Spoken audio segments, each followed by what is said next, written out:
Il n'y a pas de problème. Du coup, aujourd'hui, on va parler d'infra as code, de l'infra à la config.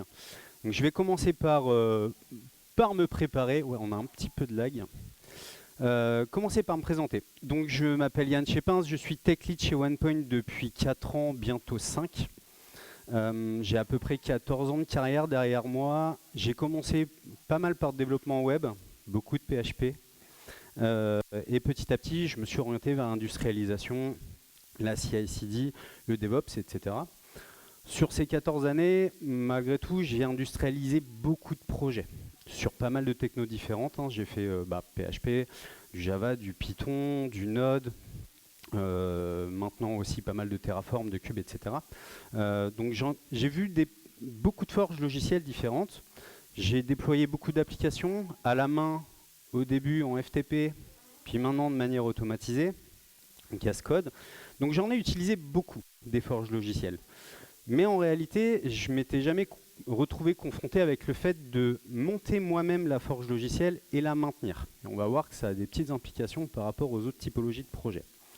Et ça, pour le coup, ça allait changer parce que l'organisme dans lequel je travaille nous a demandé de créer une forge logicielle accessible depuis Internet. On était en pleine période Covid. Et en fait, avant, toute l'entreprise fonctionnait sur du réseau interne. Donc autant vous dire que quand on a tous été confinés, il n'y avait plus rien qui marchait. Donc il a fallu qu'on déploie et qu'on maintienne très rapidement de nouvelles forges. Donc une forge logicielle, déjà, c'est quoi? Alors c'est pas ça c'est très joli, hein, mais c'est une forge physique. Forge logicielle, c'est quelque chose qui est vraiment trop bien. C'est en fait un ensemble d'outils qui va simplifier la vie des développeurs, globalement. Ça nous permet d'assurer la qualité de ce qu'on produit, ça permet de gérer la non-régression, de gérer de la sécurité aussi, on va pas mal en parler aujourd'hui. Ça permet à côté de ça de construire nos applications, ça permet donc de builder, ça permet de livrer et ça permet de déployer. Et un truc que j'apprécie tout particulièrement, c'est que ça permet de pas mal embêter les équipes de dev aussi, et ça bien. Alors ça, comme je disais, c'est très joli comme image, mais ça ne reflète pas vraiment la réalité d'une forge logicielle dans l'informatique. Dans l'IT, c'est plutôt un truc dans ce genre-là. Donc en gros, ça, si vous ne connaissez pas, c'est une des versions du tableau de Mendeleïev de DevOps. Alors il y en a beaucoup de versions différentes. C'est très bien en rideau de douche. C'est très très chouette, vous prenez votre douche, vous apprenez de nouvelles techno, c'est vraiment sympa. Moi, de mon point de vue, c'est plein de jouets, surtout. C'est que j'ai plein de nouveaux trucs à aller tester, etc. Donc quand il a fallu qu'on développe la forge, je me suis dit trop cool, plein de nouveaux jouets. Mais en réalité, une forge logicielle, c'est plutôt quelque chose comme ça. Souvent, c'est un dépôt de code source, donc nous on utilise du GitLab, un dépôt d'artefacts, ici Artifactory, mais ça peut être du Nexus, etc. Et un outil d'analyse de code, SonarCube, ou d'autres, mais voilà. C'est vachement moins classe, mais c'est ce qui est vraiment le plus utile. Et là, on s'est dit, trop bien, on va avoir une nouvelle forge à déployer, il y a 3 outils, ça va pas être compliqué. Donc, on fait quoi avec notre forge? Comment est-ce qu'on va mettre ça en place? Comment est-ce qu'on va être capable de la déployer et de la maintenir? Alors, comme tout bon développeur, c'est-à-dire quelqu'un de feignant, on s'est dit, on va prendre du as a service. On va tout prendre as a service, comme ça c'est plié, on n'a rien à gérer, pas de monitoring, pas de tout ça, ça marche tout seul. Et du coup on propose ça à nos équipes, en tout cas à l'organisme pour qui on travaille, et là ils nous disent en fait non, ça va pas se passer comme ça. On a des contraintes de sécurité fortes, il va tout falloir faire on-premise. Ok, bon.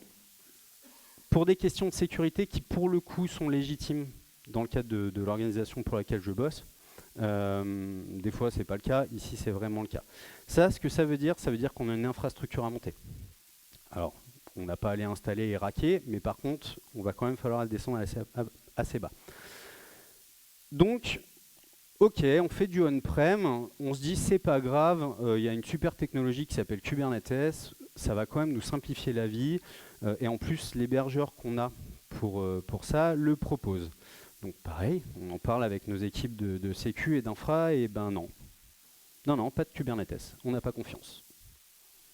C'est littéralement ce qu'ils nous ont dit. Hein. Très bien, on sait qu'on ne peut pas aller parler avec ces gens-là, les gens de la sécu. Du coup, on fait quoi? on arrive à négocier quand même à avoir du Docker. C'était pas gagné non plus, mais on leur dit on va quand même essayer d'avancer un petit peu dans le temps, hein. Donc on va avoir de la VM avec du Docker. Ok, c'est pas la panacée, mais c'est quand même déjà pas mal. Et c'est pas grave, c'est des technos qu'on a l'habitude de manipuler, tout va bien se passer. Et par contre, ils reviennent vers nous, ils nous disent « Ah, par contre, on a oublié de vous dire un truc, c'est qu'en fait, il n'y aura pas d'accès en direct à Internet, donc pas de proxy, on ne pourra pas aller sur Internet, et en plus, les gens ne pourront pas se connecter non plus. » Alors, ok les gars, par contre, là, il va se passer un truc, c'est qu'en fait, c'est une forge logicielle. Donc il faut quand même qu'il faut que les gens puissent se connecter dessus. Et puis nous, on va installer des dépendances quand même. Et puis même nos images Docker, va bien falloir qu'on aille les chercher quelque part. Là, pour le coup, ils ont compris. Ce qu'on va faire, c'est que pour entrer dans la plateforme, on va avoir du whitelisting d'adresse IP. Ça, c'est pratique quand on est sur un réseau interne. Par contre, quand on travaille avec des prestataires extérieurs, des choses comme ça, il y a beaucoup d'adresses IP à whitelister. Ce qu'on a fait, c'est qu'on a plutôt choisi de whitelister les adresses IP de sortie des VPN des prestataires. Voilà. Malgré tout, ça nous fait quand même ça à gérer. Et la sortie, pour aller chercher les dépendances, il a fallu créer une zone relais dédiée avec des mécanismes de sécurité à l'intérieur qui nous permettent de sortir et de recontrôler ce qui rentre. Alors autant l'entrée vers la plateforme, c'est quelque chose qui se gère bien, autant la sortie en passant par des repos. Alors heureusement, il y a les repos remote d'Artifactory qui permettent de gérer ça, mais il a fallu reconfigurer toutes les configurations APT, toutes les configurations Docker, absolument tout ce qui était gestion de dépendance. Parce qu'évidemment, le spoofing est interdit. Donc ça a été, voilà. Pour récapituler, quand on a présenté ça, globalement, la réponse, ça a été ça. À chaque fois qu'on proposait un truc, c'était non. Bon, on n'a pas beaucoup de liberté sur notre plateforme. On va quand même être capable de faire quelque chose. Et là, je ne vous ai pas parlé des certificats propriétaires, hein. Et on ne va pas y aller parce qu'il y en a au moins pour 2 heures. Parce que vu qu'on proxifie tout et qu'on a besoin d'attaquer des trucs en HTTPS, il faut aller déployer les certificats partout. C'est génial. Et tout est authentifié, évidemment. Donc voilà. Bref, on prend toutes ces contraintes et on continue. Là, malgré tout, on respire, tout va bien. Et on n'a pas que des bonnes nouvelles, il ne faut pas se mentir, mais on commence à ce moment-là à se poser des questions un peu sur l'outillage. Déjà, histoire de se faire un peu plaisir, parce qu'on aime bien développer malgré tout, et on reste des devs et des ops, donc on commence à réfléchir un petit peu à la partie as code. La première intuition qu'on a, elle n'est pas dingue, hein, mais on se dit on va prendre du Terraform, parce que malgré tout c'est quelque chose qui est en vogue, c'est quelque chose qui marche bien, et ça nous permet de gérer quand même pas mal de choses. Pour la partie Docker, on ne va pas se taper les lignes de commande Docker à la main, on va prendre du Docker Compose. En plus, d'un point de vue sécu, c'est intéressant parce que ça fait des sous-réseaux, donc c'est plutôt pas mal. Et pour tout le reste, on fera du bash. Là, vu ce qu'on a, on se dit on ne va pas forcément partir sur une solution de provisioning. Avec le Docker, ça va quand même nous permettre de ne pas avoir besoin de gérer ça. Et au niveau organisation du code, on se dit on va tout foutre dans un dépôt. On va faire un truc un peu gros, mais on a 3 outils. Allez, on a 5-6 outils à déployer. Globalement, ça va se tenir. Ça va être plutôt bien. Pour la partie configuration, Terraform, ce sera suffisant. Soit du fichier de conf, soit du bash, c'est très bien. Et là, on continue à creuser. Parce qu'on a quand même une plateforme complète à monter. Et là, on va voir un petit peu tout ce qui va se cacher derrière ces 3 outils. On a vu nos outils de base, en tout cas ce qui est directement accessible à nos utilisateurs et ce qui va leur être utile directement. Alors attention sur la suite, il y a des choix qu'on a fait qui ne sont pas ouf, soyons clairs. Il y a des choses qui ont été demandées par les clients, par l'organisation. Et il y a des trucs qui étaient sympas au début qui nous ont posé beaucoup de problèmes après. Déjà, ce qu'on va faire, c'est qu'on va regarder les différents environnements qu'on va avoir besoin de monter. Ok, on n'a plus un seul environnement avec 3 outils, on a 5 environnements en fait à faire. On a besoin d'un environnement de test pour nous, sur lesquels on va pouvoir tester les mises à jour, tester tout ça. On va avoir un environnement de production évidemment, qui va servir aux développeurs, aux équipes. On va avoir besoin d'une plateforme d'administration où il va y avoir l'ensemble de notre code d'infrastructure pour être capable de gérer tous les autres. On va avoir une zone externe pour les backups, parce que tout le monde le sait, en tout cas tout le monde devrait le savoir, tout ce qui est backup, on les met ailleurs dans une autre zone géographique de préférence. Et puis, il y a toute la zone des proxys pour sortir vers Internet, qui du coup, nous, on ne manipule pas directement. Il y a les équipes de sécurité qui sont là pour ça. Et on se dit, ça va être drôle à implémenter quand même. Il y a pas mal de petites choses à faire. Et ce qu'on voit surtout là-dedans, c'est qu'on commence à sentir tout ce qui va être autour de la gestion de l'environnement, la gestion du réseau, qui va être quand même assez importante. Et au final, on va avoir tout un tas de VM à déployer. Et là, d'un point de vue organisation de code, on se dit peut-être qu'avec un seul dépôt, ça va être un petit peu court. On va peut-être essayer de découper ça différemment.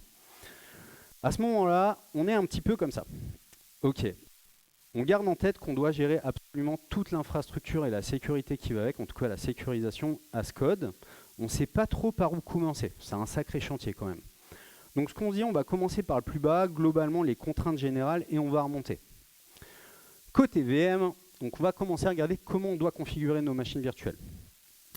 Déjà, il va falloir passer sur la partie sécurisation de Docker. Si vous voulez plus d'infos, il y a une super conférence sur la sécurisation de Docker. Je vous donnerai les infos plus tard. Ensuite, il va y avoir la partie clé SSH. En tout cas, toute la partie accès SSH, pour que nous, on puisse quand même aller travailler dessus. Il va y avoir la partie déploiement des certificats. Donc là, on commence à se dire, autant la partie accès SSH, Docker, on peut automatiser ça facilement. Par contre, la partie certificat, on fait quoi? Est-ce qu'on les met dans les ISO de base des VM? Voilà, ça va être chiant. Il va falloir à chaque fois qu'il y a un changement de certificat, tout redéployer. Est-ce qu'on met au provisioning? On commence à se poser ces questions-là. On va avoir aussi la création des disques, parce que forcément, on va stocker nos données sur des disques à côté. Donc ça, c'est pareil. On fait ça au niveau de l'infra, au niveau de Terraform. D'autant plus qu'il faut les chiffrer, ces disques-là. Donc ça, on le fait à quel moment? On le fait au provisioning, on le fait à l'infra, on ne sait pas trop. Il va falloir les monter, les disques, sur les VM. Donc là, globalement, on sait qu'on va avoir une image de base à maintenir, qu'on va construire nous-mêmes, typiquement avec du Packer, et on ne sait pas encore trop ce qu'on va mettre dedans, surtout, jusqu'à où on va. En plus, on a des conforts données, donc il y a des choses qui sont un peu chaudes. En sachant que si on ne met pas ça dans l'image de base, ça veut dire qu'il va falloir rejouer ça sur toutes les VM qu'on a sur notre infrastructure. Ça, c'est un truc important à garder en tête. On a nos VM, donc là, il va falloir les connecter. Mais avant de passer aux couches réseau, je crois qu'on a oublié quelques petits trucs intéressants. Tout ce qui est les outils invisibles qu'on a dans une infra de ce type-là. Vu qu'on n'utilise pas de SaaS, aucune solution as a service, qu'on n'a pas d'accès à Internet, il va quand même falloir qu'on s'équipe un peu.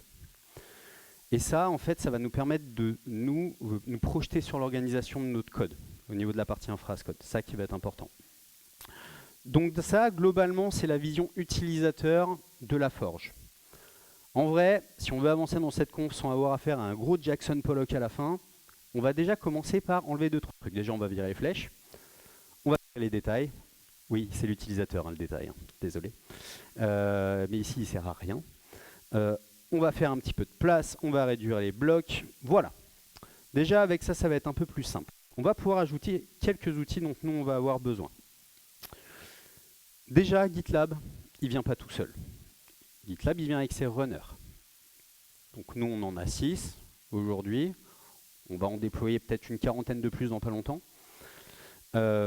Ensuite, avec Artifactory, vous avez compris que la sécurité, c'était important chez nous. On a mis du X-Ray. Donc c'est pareil à développer. Alors en plus, il est hyper stable. C'est ironique, évidemment. Mais X-Ray, il vient là. Chacun de ces outils, ils ont leur base de données. On va falloir les rajouter. On va avoir besoin de gérer des secrets. On va mettre un Vault. On n'est pas connecté à Internet. Il va falloir gérer nos mails nous-mêmes. Donc ça va être sympa aussi. Malgré tout, il va falloir qu'on puisse se connecter à tout ça. Donc on va rajouter un bastion. Alors ça c'est bien, mais du coup, il faut le monitorer aussi. Donc on va mettre un Zabbix, un grand classique. En plus, notre admin 6 adore cet outil. Mais Zabbix, c'est pas suffisant pour monitorer une plateforme. Donc en plus, on va rajouter une stack ELK qui vient évidemment par 5. Donc voilà. Sur la stack ELK, il y a un truc assez intéressant qu'on a fait d'ailleurs sur ces aspects de monitoring. C'est que la stack ELK et Zabbix s'auto-monitorent entre eux aussi. En fait, ça nous permet de gérer, s'il y en a un qui tombe, du coup l'autre prend le relais et on est capable de gérer comme ça, on a un double monitoring sur la quasi-totalité de notre infrastructure. Ok, tout va bien. Bon, on a du Docker Compose, ça va bien se passer. On a une ISO de base, ça va être bien. Ça va pas être si compliqué à mettre en place. Ça, on va voir que ça va avoir un impact, de l'importance sur où est-ce qu'on va mettre notre code, évidemment, mais on a oublié encore un autre truc. C'est le réseau. Parce que c'est bien d'avoir des outils, c'est bien qu'ils soient installés, configurés et qu'ils fonctionnent, mais c'est aussi intéressant qu'ils puissent communiquer entre eux, quand même. Tout en prenant en compte toutes les contraintes de sécurité qu'on peut avoir et les ouvertures de flux associées à ces éléments-là. Déjà, on va commencer par organiser un peu ce foutoir, j'ai écrit, c'est à peu près ça. On est parti sur une organisation par bulle. En gros, on va regrouper dans des bulles de sous-réseau les outils qui ont une cohérence. GitLab avec ses runners, Artifactory avec X-Ray, etc., etc. Ça, ce que ça va nous permettre de faire, ça va nous simplifier la vie sur toute la partie configuration des firewalls et des communications, parce que du coup, on va pouvoir adresser des masses de sous-réseau directement, sans adresser unitairement chacun des éléments. Évidemment, alors ça c'est une bonne préco si vous n'avez pas l'habitude de faire ça, on ne fait pas qu'un seul jeu de réseau pour faire communiquer les outils, généralement on en a deux. On a un système d'adressage pour les utilisateurs, donc tout ce qui va être accès HTTP, etc. Et on va en avoir un deuxième pour tout ce qui est administration.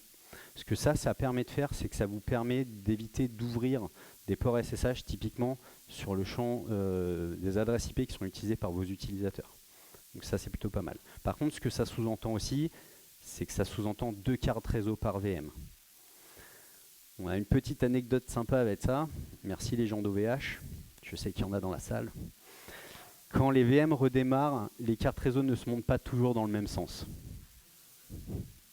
Donc autant vous dire que des fois on perdait les connexions.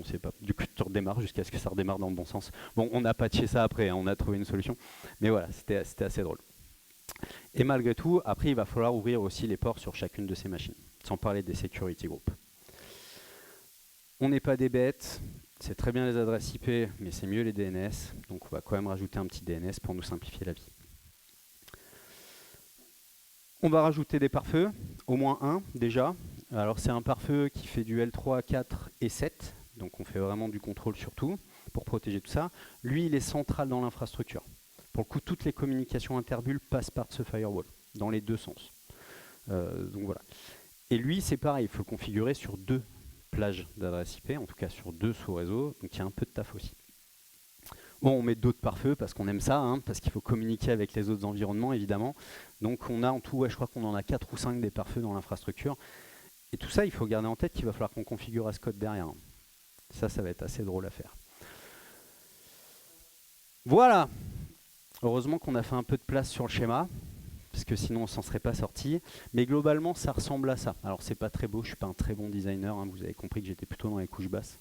Mais ça ressemble plutôt à ça. 4 fois. Ça, il faut le faire 4 fois. Alors là, j'ai fait des copier-coller, hein, globalement, c'est pas les mêmes infras à chaque fois, mais dans l'idée, ça donne à peu près ça. Très bien. Là, on voit que ça va pas forcément être une mince affaire à organiser tout ça, en sachant qu'on a le souhait de ne rien faire à la main, être vraiment tout automatisé. Terraform, on sent que c'est la bonne techno. Terraform, Pulumi, on l'a mis un peu de côté parce qu'on ne connaissait pas, on ne maîtrisait pas. Mais Terraform, on sent que c'est la bonne techno. Par contre, Bash, juste Bash, pour gérer la configuration, ça va être peut-être un petit peu juste. Donc ça, c'est au niveau des technos. Au niveau de l'organisation, on se dit, ok, plus simple, là, on a quand même pas mal de trucs, pas mal de confs. On va peut-être faire un dépôt de code par outil. C'est une approche qui est plutôt raisonnable. Pourquoi pas, par contre, on sait qu'on va avoir des dépendances entre les outils, au niveau des ordres d'installation, au niveau de comment est-ce qu'on va configurer tout ça. On peut avoir une approche globale avec tout dans un seul dépôt, on en reparlera après, mais ça fait vraiment quelque chose de très très gros, donc pas forcément. Par contre, là, c'est bien, mais on a quand même encore oublié un autre truc qui va être important. On doit rendre service à nos utilisateurs. On travaille dans l'informatique, c'est pas pour s'amuser, bon, si, c'est pour s'amuser, mais c'est aussi pour rendre service à des gens. Donc voilà. Là, à date, ça sont les données du GitLab à l'époque où j'ai écrit la conférence. Aujourd'hui, à l'époque, on était à 246 projets sur GitLab. Aujourd'hui, on en est aux alentours de 400. Pour à peu près 80 groupes sous-groupes, on doit être aux alentours de 90 maintenant, et pour à peu près 174 utilisateurs humains. Et je précise humain parce qu'il y a tous les bots et tout ça que je ne considère pas comme étant des utilisateurs auxquels on doit prendre soin. On a tendance à les tuer de toute façon quand ils nous embêtent. On ne fait pas ça avec les gens. Et ça c'est pareil, en fait, tout ça on ne va pas le gérer à la main. On ne va pas faire du ticketing en mode bah, j'ai besoin de rajouter un utilisateur s'il vous plaît. Non, c'est hors de question, on va en reparler après, on est 7 dans l'équipe, c'est même pas la peine. Mais d'ailleurs toutes ces infos elles viennent d'où en fait? Parce qu'autant les choix des outils, les choix de l'infra, c'est nous qui les faisons. Donc en gros on a la main sur les mouvements, sur comment est-ce qu'on va gérer les mises à jour, les installations. Et de quoi on parle? En fait ces informations elles viennent de nos chefs de projet. Dans l'organisation où je suis, ce sont les chefs de projet qui décident de ça. Donc les chefs de projet, ils nous demandent de rajouter des projets, d'enlever des projets. Et puis les chefs de projet, ils viennent, ils partent aussi d'ailleurs. Et ça, on sait que ça va avoir un impact malgré tout sur la configuration de nos outils, parce qu'il va falloir le gérer à ce code. C'est tout ça. Les projets, ça peut être des trucs neufs, ça peut être des trucs importés, bref, il y a un petit peu de tout. Et on a des utilisateurs, des développeurs, pour la plupart, donc, qui ont des droits, des permissions, qui ont des rôles, ils ont accès à certains projets, pas à d'autres, ils peuvent faire certaines choses et pas d'autres, qui viennent, qui partent. En plus, comme vous avez compris, c'est une organisation qui fait appel à de la prestation, donc forcément il y a du mouvement. Et ça sous-tend aussi, alors on va pas trop en parler, voire pas du tout, un IDP derrière tout ça, de l'identity provider, mais là du coup c'est géré par l'organisation, on s'est juste branché dessus et c'est très bien. En gros, tous ces trucs-là, ben, ça s'en va et ça revient. Restez pas trop fixés sur le GIF, j'ai pas réussi à l'arrêter. Donc il va tourner comme ça tant que je parle. Et malgré tout, ces modifications-là, ben, on n'a pas de contrôle dessus. On ne sait pas quand ça vient, on ne sait pas quand ça va, et on n'a pas envie de le faire à la main. Et ça va avoir un impact sur la gestion de nos outils. On ne va pas pouvoir gérer ce genre d'informations de la même manière qu'on a géré le reste. Toute la partie infrastructure. Et là, on commence à pressentir quelque chose qui est qu'on a des cycles différents en fait. Des cycles de vie différents sur le type de données qu'on va devoir manipuler pour gérer notre infra et la configuration de nos outils. Ok, maintenant on a les schémas et on a toutes les sources de données. On s'y colle? Allez, on y va. Mais les choix, on ne les fait pas comme ça à l'arrache. Il faut qu'on fasse des choix en fonction de notre équipe aussi de réalisation. On ne va pas gérer une forge logicielle ou de la partie du code de la même manière si on est 50 ou si on est 7. On ne peut pas gérer ça de la même façon. Nous, clairement, dans notre équipe, on est 7 personnes à peu près, avec des niveaux plus ou moins différents, mais globalement, on a 3 admin 6, on a 3 architectes logiciels et techniques, et on a un chef de projet un peu touche à tout. Pourquoi un vrai bon chef de projet technique? Sur le choix des technos, on ne sait pas trop, mais on en a déjà parlé un peu depuis le début. Terraform, on voit que c'est la bonne solution. On a une solution de provisioning, je ne sais pas si vous la connaissez. Ça s'appelle SaltStack. Qui connaît SaltStack ici? Ah, il y en a quand même. Attends, bravo. Pour ceux qui ne connaissent pas, SaltStack, c'est un équivalent d'Ansible Puppet Chef. Alors à l'époque où il y avait encore la grosse guerre entre ces quatre, et pour mon organisation, une très mauvaise manie de prendre des solutions qui sont abandonnées, donc qui sont restées sur SaltStack. Donc voilà. Et on va avoir du bash dans tous les cas. Ça bash, même si on ne va pas tout faire avec, on en a besoin. Et peut-être d'autres trucs. Donc pour récapituler, qu'est-ce qu'on a à implémenter? Il faut qu'on prépare tout l'hébergement, donc la création des comptes, des tenants chez l'hébergeur. Il va falloir qu'on choisisse aussi les images de base qu'on va utiliser pour nos différentes VM, parce qu'il va falloir les ordonner de toute façon, et comment on va les déployer. Ensuite, par VM, il va falloir, donc, comme je disais, faire du hardening de configuration. Il va falloir monter les disques chiffrés dessus, configurer les sauvegardes, configurer toute la sécurisation autour de Docker et installer l'ensemble des outils de monitoring. Ça, c'est tout ce qu'on va devoir faire à ce code de ce côté-là. Au niveau des configurations réseau, c'est là où ça commence à devenir vraiment sympa. Il va falloir monter tous les VLAN avec les ouvertures de ports qui vont bien pour les deux réseaux, définir l'ensemble des chemins de communication. Donc ça, globalement, ça va se faire au niveau des firewalls, gérer les DNS, configurer les firewalls sur les autorisations de flux entre les différentes VM, les autorisations de passage entre les tenantes, évidemment, parce que des fois, il faut qu'on ressorte sur d'autres. Donc voilà, en particulier pour les backups.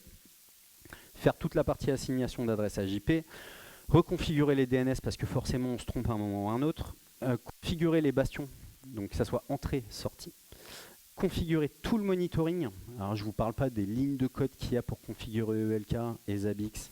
Alors Zabbix, il y a une partie qu'on a fait à la main, on va pas se mentir. Zabbix, voilà, c'est très sympa, mais c'est un peu vieux quand même. Donc ça, c'est plutôt la partie infra. Côté provisioning, qu'est-ce qu'on va devoir développer? Là, côté provisioning et toute la partie déploiement de l'outillage, ça se corse un peu. On a quelques questions sans réponse et qu'on n'a toujours pas aujourd'hui d'ailleurs. En particulier ce problème-là. On a un problème d'œuf et de poule sur la partie déploiement des outils. Parce que le code qui permet de déployer GitLab, bah, il est censé être sur GitLab.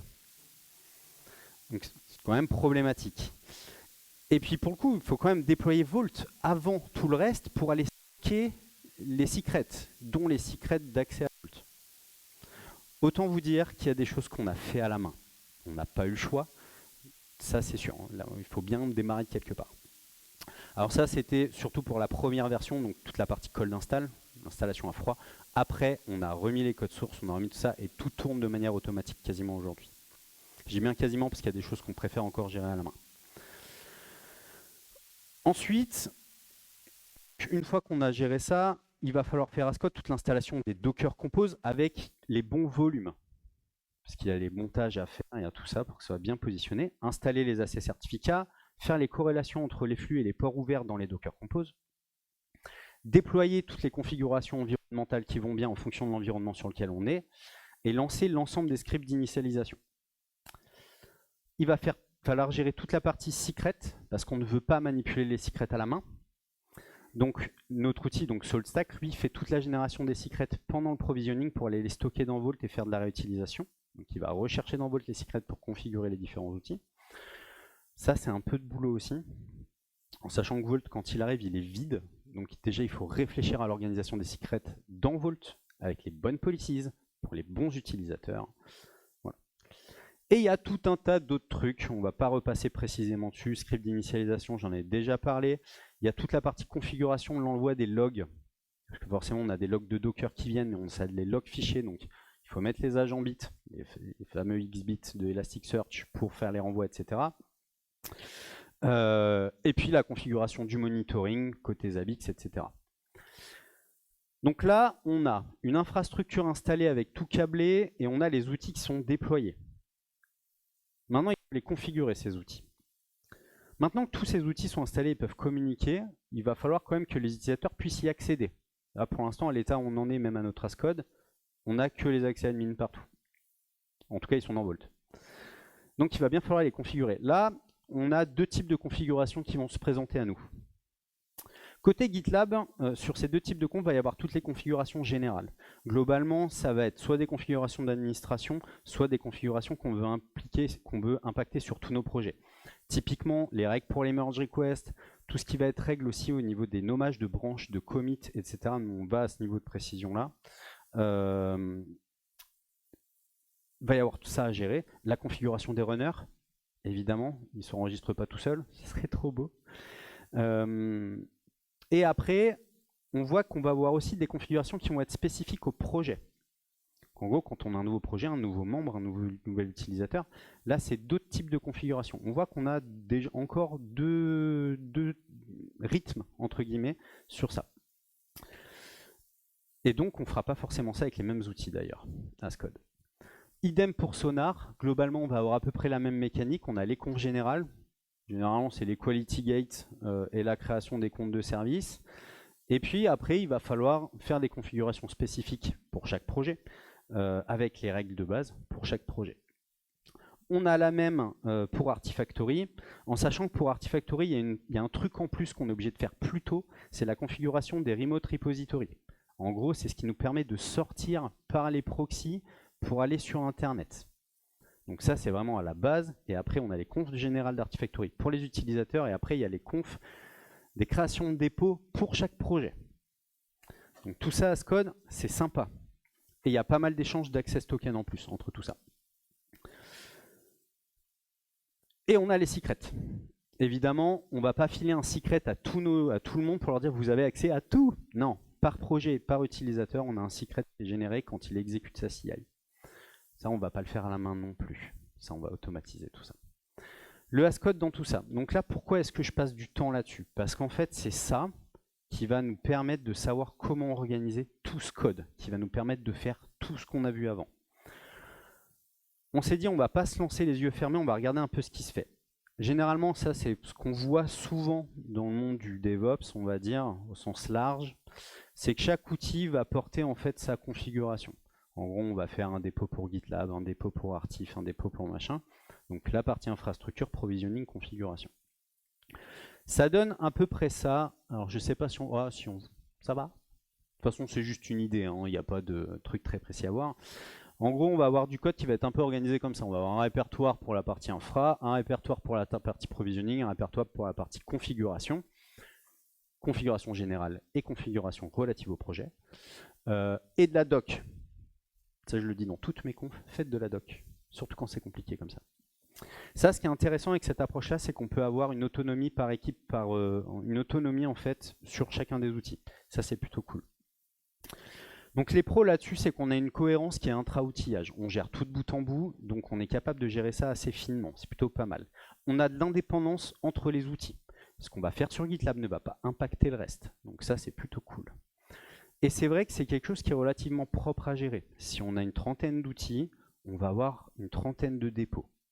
Ça, c'est plutôt pas mal. D'un point de vue maintenance de la clarté de la code base, c'est plutôt pas mal.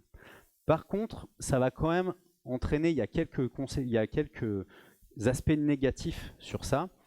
On ne va pas pouvoir forcément faire de partage de code entre les différents dépôts, alors qu'on va voir qu'on en a besoin. Ça nécessite malgré tout des compétences sur toutes les couches, donc de la partie infrastructure jusqu'à la partie configuration de l'outillage. On va avoir malgré tout une cohérence générale qui va au début être plutôt bien parce qu'on va se lancer. Par contre, on va la perdre au fil du temps. Parce qu'il y a des outils sur lesquels on va passer plus de temps, donc forcément on va mieux traiter le code et il y a des trucs qui vont prendre la poussière. Ça, c'est normal. Mais surtout, et c'est là où on a le plus gros problème, c'est qu'on a des dépendances, nous, entre les outils. On ne peut pas se permettre de les déclencher les installations et tout ça de manière complètement autonome. Typiquement, à chaque fois qu'on a un nouvel utilisateur, on a 4 outils à toucher. On a GitLab, Sonar, Artifactory et Vault. Ou sinon, un autre cas, si on fait une mise à jour de certificat, il faut mettre à jour tous nos dépôts de source. Non, ça va être insupportable à gérer, c'est pas la peine. Bref, ça va être un enfer. On va avoir une autre approche qui est l'approche plutôt landing zone qu'on va retrouver quand on a des équipes qui gèrent les infrastructures. Ça, on voit beaucoup quand on travaille dans le cloud. Où en gros, il y a toute la partie infra monitoring et la partie réseau qui est gérée par une équipe et qui va mettre à disposition en fait un espèce de catalogue de services qui permet de le faire. Ça, c'est bien quand on fait de l'accueil d'autres équipes sur une infrastructure sur laquelle on veut garder le contrôle. En gros, ça, ce que ça veut dire, c'est qu'on a 2 dépôts à maintenir. On a un où on a un catalogue de services qui est l'équipe qui va gérer ça. Et puis il y a l'autre, par outil, un peu ils font ce qu'ils veulent, où ils viennent piocher dedans. C'est quelque chose qui se fait, qui marche plutôt bien. Ça, c'est un peu côté admin 6 qu'on a à gérer. Côté projet, c'est plus ou moins pareil que la première présentation. La différence qu'il va y avoir, c'est qu'en fait, la partie infra, ils ont juste à piocher dans le catalogue. Ils n'ont pas à gérer toute la partie réseau, tous ces trucs-là. Donc voilà. L'avantage de ça, c'est qu'on va avoir une décorrélation entre l'approche un peu fonctionnelle, donc la partie outillage, et la partie plus technique couche basse. Ça, c'est intéressant. On va pouvoir surtout avoir un contrôle et une normalisation au niveau des couches basses. La partie infra, la partie VM et la partie réseau, tout est centralisé, c'est une même personne, c'est tout dans un même dépôt, c'est plutôt bien. Donc d'un point de vue sécu, c'est quand même plutôt chouette. Par contre, en fait, nous, on déploie toujours les mêmes outils.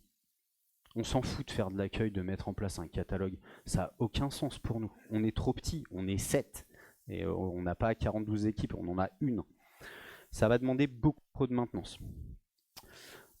En plus, comme je disais, on a toujours les mêmes outils qui fonctionnent ensemble, donc on n'a aucune raison en fait de séparer le tout. Et ça demande beaucoup de travail. Vraiment beaucoup trop de travail.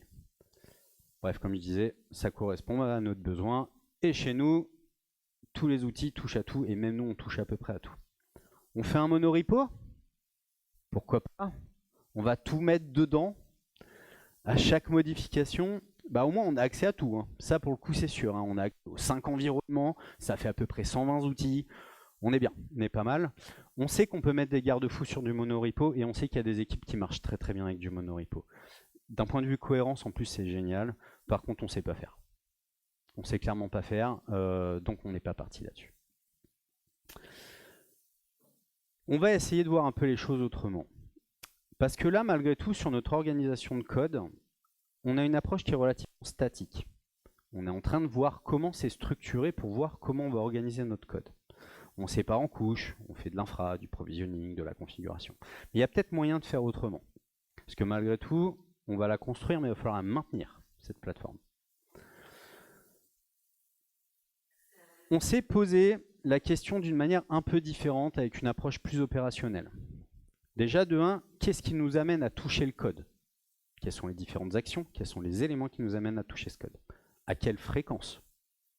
Ça va être important. Quel va être l'impact des différentes modifications? Qui est compétent pour toucher à quel truc? Parce que même si on est 7 dans l'équipe, moi clairement je suis pas un gars de l'infra du tout. Les sous-réseaux, je sais toujours pas comment fonctionne le CIDR. Bref, enfin en tout cas je relis à chaque fois sur Wikipédia, parce que j'arrive pas. On va regarder un peu sur une timeline ce que ça peut donner. Une mise à jour de Debian, qui est notre OS de base. Ok, c'est quelque chose qui est relativement rare. Voilà. Par contre, c'est quelque chose qui est global. Si on a une mise à jour de Debian, il va falloir mettre à jour toute l'infrastructure, tous nos outils. Et généralement, c'est les administrateurs qui font ça. C'est les admin 6. C'est pas moi, avec mes pauvres compétences en GitLab CI, qui vais m'amuser à faire une montée de version de Debian. Mise à jour d'un outil. Un GitLab qui prend une mise à jour, un Vault, etc. Ça, pour le coup, c'est quelque chose qui est variable. Ça dépend. Ça dépend vraiment des outils. La fréquence dépend. Il y a des outils comme Sonar, GitLab qui sont relativement mis à jour régulièrement.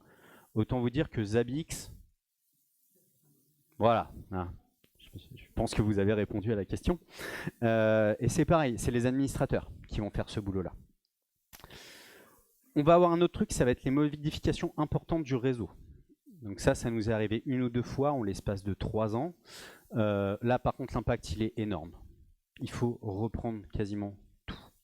Alors, pas les configurations des outils, mais vraiment, on a un impact général. Pareil, c'est les admins qui font ça. Et puis, on a ça. Ça, c'est quand on a des nouveaux utilisateurs ou des nouveaux projets. C'est quelque chose qui est fréquent ou pas, on ne sait pas. Il y a des moments où il y a des blocages de budget, il y a 42 projets qui arrivent, puis après, il n'y a plus de budget, donc il y a des utilisateurs qui partent. C'est fréquent, c'est multi-ciblé, parce que du coup, ça va toucher 4 outils à la fois. Mais au-delà de l'impact, c'est vraiment la fréquence qui est différente. Et on voit aussi que ce n'est pas les mêmes acteurs. Sur la partie infra et au conf général des outils, c'est nous. C'est l'équipe technique qui gère ça. Par contre, sur la partie utilisateur et projet, ce sont les chefs de projet. Donc des gens qui n'ont pas de compétences techniques. Pas de compétences. Du coup, si on se penche sur la fréquence, désolé. Non, c'est important d'avoir des chefs de projet, hein, je déconne. Et en plus, il est hors de question que les chefs de projet touchent au dépôt de code. On ne veut pas. C'est trop risqué et c'est trop risqué. En gros, ce dont on se rend compte, c'est qu'on a différents types de fréquences sur notre modification de code de notre infra. On va avoir les modifs d'infra pure, qui sont des choses qui sont plutôt rares, mais des choses qui sont maîtrisées. Et c'est notre volonté. C'est nous, l'équipe technique, qui vont décider à quel moment on va faire une mise à jour impactante, importante. On a la modif plutôt logicielle. Donc là, ça va plutôt être les montées de version des outils. C'est plutôt instable. On va pouvoir les maîtriser à court terme. On va pouvoir se dire, ok, il y a une nouvelle version de GitLab qui est sortie. On se donne une semaine pour la mettre à jour. Voilà, on peut gérer ça un peu comme ça. Mais on ne sait pas trop quand ça va arriver. Et après, il y a la gestion des utilisateurs et des projets. Ça, c'est complètement instable et c'est absolument pas maîtrisé. On n'est pas capable de dire quand est-ce qu'il va y avoir des nouveaux projets. Et on peut décemment pas dire, non, écoute, tu as raté le slot, ton développeur il pourra coder que dans un mois. Non, c'est pas entendable. Donc ça, on ne le gère pas. Donc ça doit être fait le plus rapidement possible. Et sans que ça ait d'impact sur le reste de la plateforme. Donc globalement, on a 3 temporalités. On a du très fréquent, on a du de temps en temps, et on a du rare. Donc ce qu'on a fait, c'est que nous, on a découpé notre infrascode en 3 couches, qui globalement répondent aux 3 temps, en fait. On a fait ce découpage par fréquence. Le découpage final qu'on va avoir sur notre gestion de code, ça va être celle-ci. Sur tout ce qui va être rare, les modifications plutôt rares, type Debian, montée de version de Debian et tout ça, globalement, ça représente l'infrastructure. Alors vous verrez, c'est le même schéma, il n'y a pas les outils à l'intérieur. On va avoir, là, ça va être toute la partie déploiement de l'infrastructure, avec le provisioning des VM, les configurations des accès aux VM, le monitoring de base, les confs de base, les confs spécifiques pour Artifactory, pour qu'on puisse sortir sur Internet, malgré tout, et du Vault. C'est ici qu'on a des problèmes de fait de pool, globalement. Au niveau de l'organisation des sources, ici on a 4 dépôts pour 5 environnements. Parce que prod et dev, c'est les mêmes dépôts, c'est le même environnement globalement, c'est juste qu'on a un environnement qui nous sert de test. Et on a tout qui est dans le même dépôt. Toute la configuration qui est là, voilà, c'est dedans.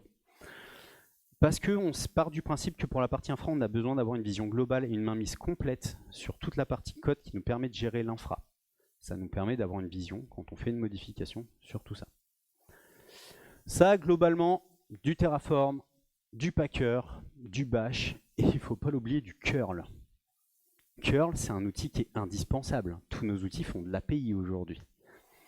Donc ça et ça. Globalement, ici, on a de la CI.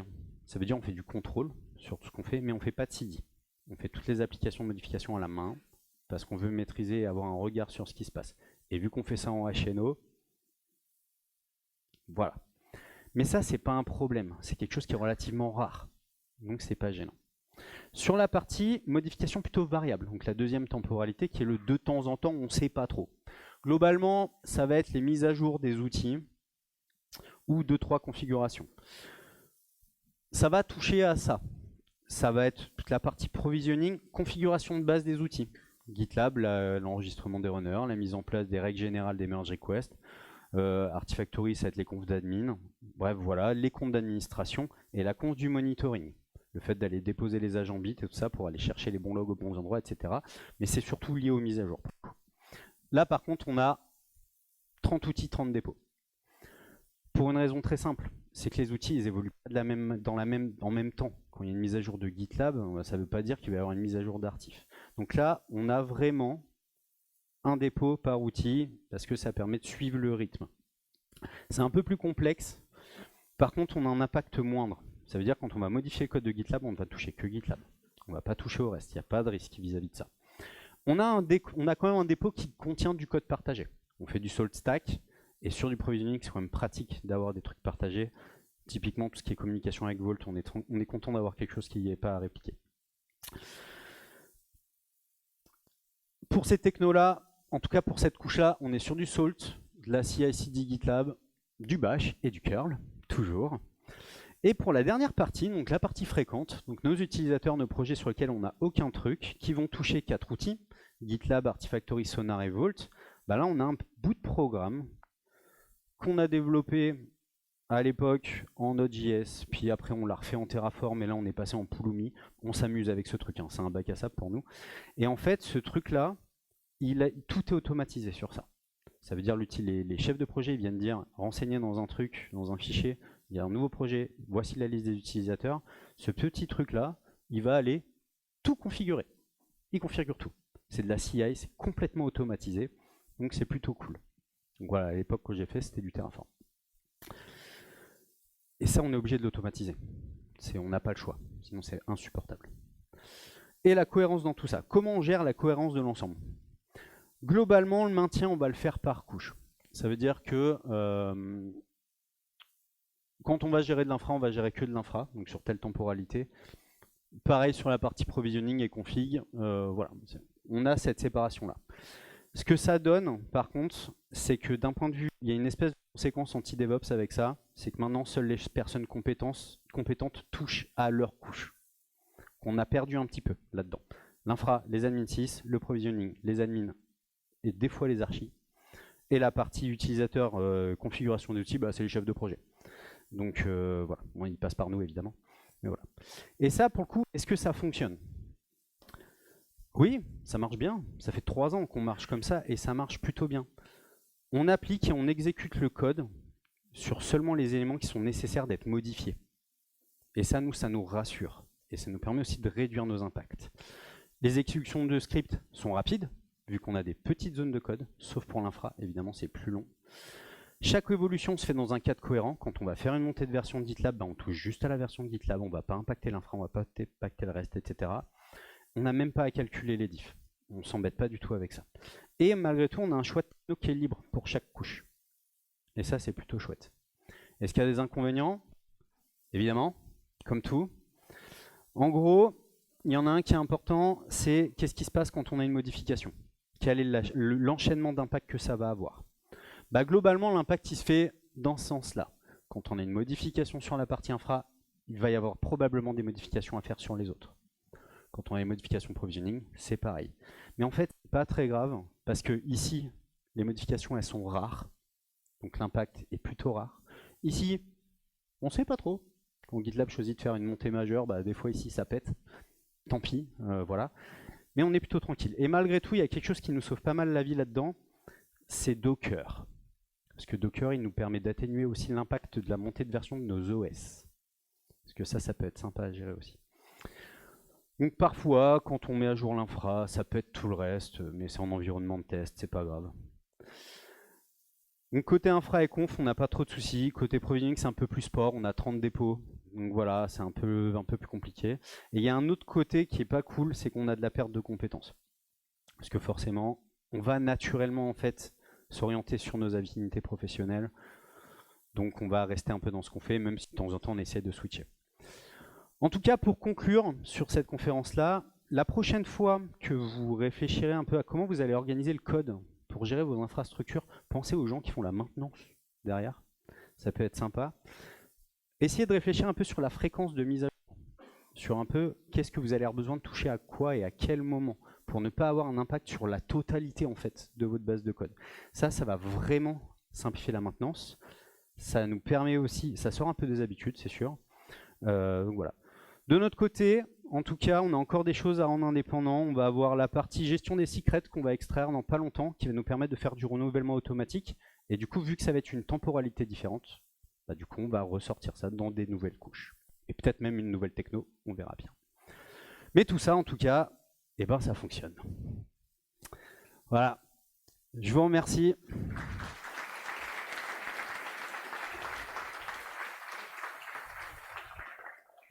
Les feedbacks, c'est important pour nous tous. Et si vous voulez avoir des infos de OnePoint, c'est par là. Mais ça, c'est important les feedbacks.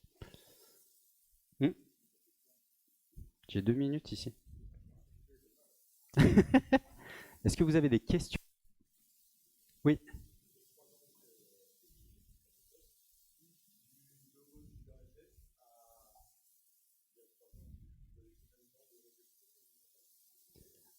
Je répète. Merci. Du coup, ça fait 3. Donc tu demandais, ça fait 3 ans qu'on est en prod et que ça fonctionne. De la réflexion au moment où on l'a vraiment mis en prod, on l'a fait en 3 mois. Ben, on avait été vraiment pressé par le temps. Il y avait toutes les équipes de l'organisation en question de dev qui ne pouvaient plus travailler. Plus du tout. Donc ça a été, il a fallu qu'on trace malgré tout. Là, je vous fais un résumé, ça a pris plus de temps que ça. On a raffiné en fait au fil. Mais globalement, on est quand même parti sur cette idée-là au début. C'était sport. 3 mois à 4. Maintenant, on est 7. Ça a été. Bah, après, on a la chance, et ça pour j'ai la chance d'avoir dans mon équipe des gens qui sont capables d'adresser énormément de couches différentes. Avec des gars, enfin, j'ai un collègue, ça fait 20 ans, qui fait de la gestion d'infrastructure et qui a une maîtrise assez incroyable. Donc, en gros, à 4, malgré tout, on a été très vite parce qu'on n'était que 4 et parce qu'on a des gens compétents dans notre équipe aussi, très très compétents. Oui.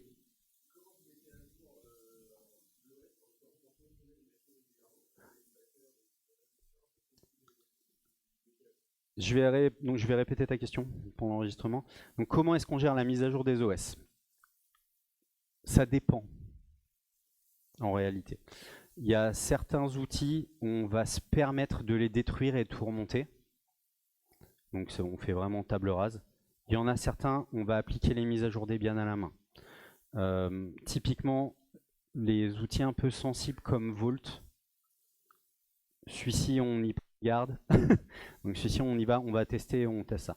Maintenant, on essaye aujourd'hui, typiquement les runners, les ELK, les Elasticsearch, on les shoot et puis on remonte. Parce qu'on sait que les données sont stockées à côté, il n'y a pas de risque, on les a testés, on a évalué. Là, y a pas, la plupart des outils, on essaye de fonctionner comme ça. Il y en a, c'est un peu chiant. Et il y en a qui sont longs à redémarrer. Un Artifactory, un GitLab, ça peut être un peu long. Donc on va plutôt valoriser et favoriser de la montée de version plutôt que de la destruction et de la reconstruction. C'est tout bon. Merci beaucoup. J'espère que ça vous a plu.